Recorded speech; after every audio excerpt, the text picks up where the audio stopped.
I believe previously I've done a video on the minute particulars of life, but I want to do another one because I don't remember what all I said in that one. But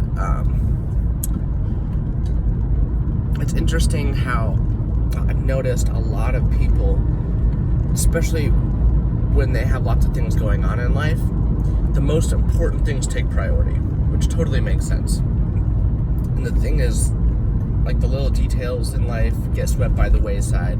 It just happens. Like, pretty much with everyone I know.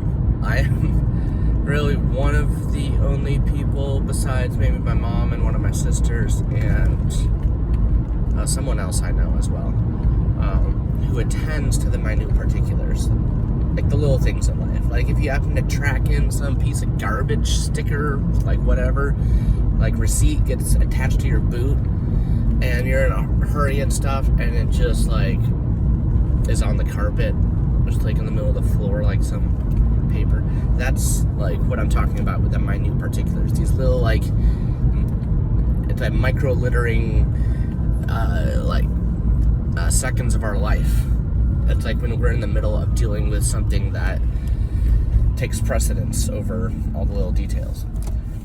And to me, and maybe it's my neuroticism, but to me that is like so annoying. And maybe it's just because there's like hardly anyone that does it. Like if it's not important, it doesn't have enough room in the tiny spectrum of consciousness we have, which isn't really anyone's fault. It's a more don't hate the player, hate the game kind of situation. Like, if we have limited consciousness, you can't expect more bandwidth or whatever on your personal computer.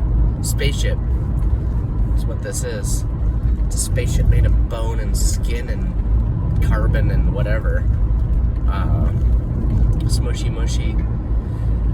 Tubes and sauce, I tell you. But the minute particulars are everywhere in life. And it's the little details in every present moment. And obviously, we're not going to be able to realize every detail. Like, on my way to work, there's probably some building on the side of the road that I just haven't even noticed yet. And why? Because I'm not looking at every single detail, you know? But I try to at least notice some.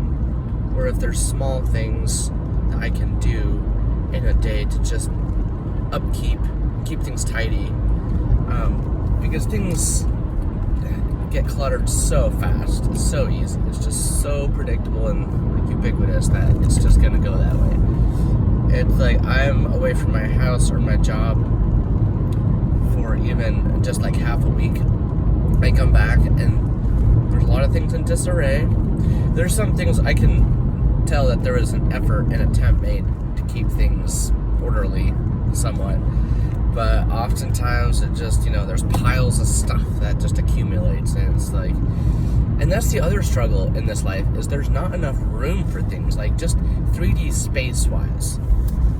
If I might just like rant for a minute on our reality existential annoyance, is like we don't have, like, I've worked in warehouses, I've worked in all kinds of places, and there's never enough space for things. We're always like, have too much stuff. And that is just, I'm to the point I'm like, fuck, like, just get rid of shit. Like, let's have some space. Let's feel good. You know? Is that too much to ask? I don't think it is. I think it's possible. But I am a minimalist millennial that also likes liminal spaces, which is an empty, somewhat vacant space that it just has a certain vibe. And liminal spaces can also include just, I guess, neglected, it's an empty, like spaces that have been empty for a while. Like there's been no human there. And it just has this vibe, this kind of desolate vibe. But I don't know, there's something else, there's not a word for it.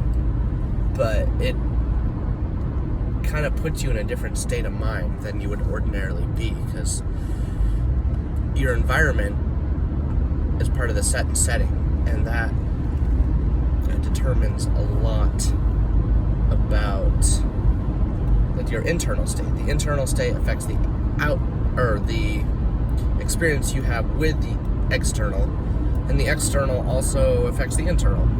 It's kind of like our circadian rhythm. Like, even if we've stayed up and hardly got any sleep, when the sun comes up in the morning, it's a powerful thing that happens that, like, it keeps us awake. It turns off the melatonin. It's like, oh, there's light, we must be awake now. And even though our body's on its own clock, it also has that going on. I listened to a bit of this book by this doctor who talks about the importance of sleep and his love affair with sleep. And it was inspiring. I mean, a lot of it I've heard before, but it was a good reminder to be like, wow, I should really prioritize that a little more. And I could probably really wake up a little more if I actually got some sleep, right?